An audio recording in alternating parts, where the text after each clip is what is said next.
আসসালামু আলাইকুম প্রিয় দর্শক, আশা করি আপনারা ভালো আছেন। নবম পে স্কেল নিয়ে কিছু লোক নেগেটিভিটি বা নেগেটিভ কথা, নেগেটিভ মন্তব্য এই জাতীয় কিছু বলে থাকে, কারণ তারা সবসময় সবকিছুতে নেগেটিভটাই খুঁজে থাকে।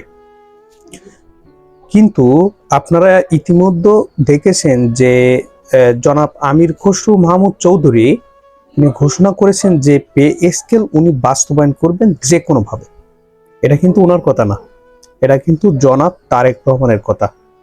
কারণ কোনো কিছু একটাতে আইএমএফ ভেটো দিচ্ছে, তারপরে ওটা বাস্তবায়ন করার জন্য দৃঢ় প্রত্যয় ব্যক্ত করতেছে।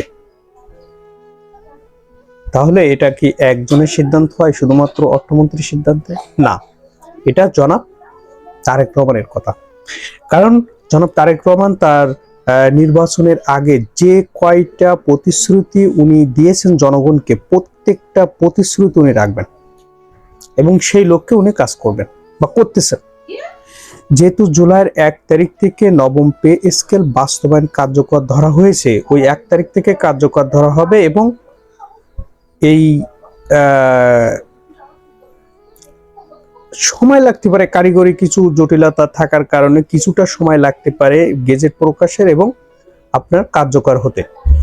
সেক্ষেত্রে এখানে একটা বিষয় আপনাদের খেয়াল রাখতে হবে যে আগামী এই জুলাইয়ের ভিতরে দেখবেন আপনার পে স্কেলের সুপারিশমালা যেটা সচিব কমিটির কাছে আছে, এটা প্রণয়ন করা হবে মন্ত্রী পরিষদের কাছে। মন্ত্রী পরিষদ এটা যাচাই বাছাই করে আগস্টের দ্বিতীয় সপ্তাহের ভিতরে আপনার গেজেট প্রকাশ করবে, এমন তথ্যই কিন্তু পাওয়া গেছে।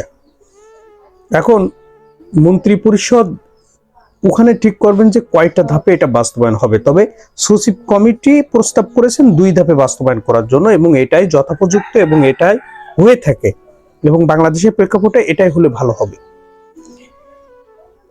এখন মন্ত্রী পরিষদ যদি চায় এটা 3 ধাপেও করতে পারে বা 2 ধাপেও রাখতে পারে, তবে 2 ধাপে রাখার সম্ভাবনা বেশি। সচিব কমিটি যেটাকে দিবেন সেটাই বাস্তবায়ন হওয়ার সম্ভাবনা অনেক অংশে বেশি।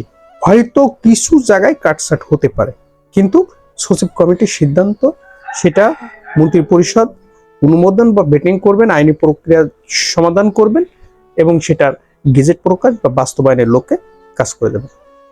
প্রধানমন্ত্রীর এত সব আয়োজনের পিছনে যদি প্রধানমন্ত্রীর হাত না থাকে বা প্রধানমন্ত্রীর নির্দেশনা না থাকে, তাহলে কি এত সব আয়োজন করা সম্ভব বা এত দৃঢ়ভাবে প্রত্যয় ব্যক্ত করা সম্ভব? কখনোই সম্ভব না। জনাব তারেক রহমান চাই নবম পে স্কেল বাস্তবায়নের মাধ্যমে বৈষম্য দূর করে সংস্কারযুক্ত এবং কর্মকর্তা কর্মচারীদের ভিতরে দীর্ঘদিনের যে বৈষম্য আছে, এই বৈষম্যটাকে দূর করে কর্মচারীদের তাদের প্রাপ্য এবং ন্যায্য এবং যৌক্তিক অধিকার দিয়ে নবম পে স্কেল বাস্তবায়ন, এটাই হবে।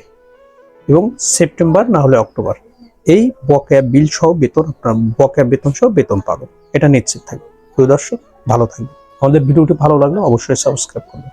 আসসালামু আলাইকুম।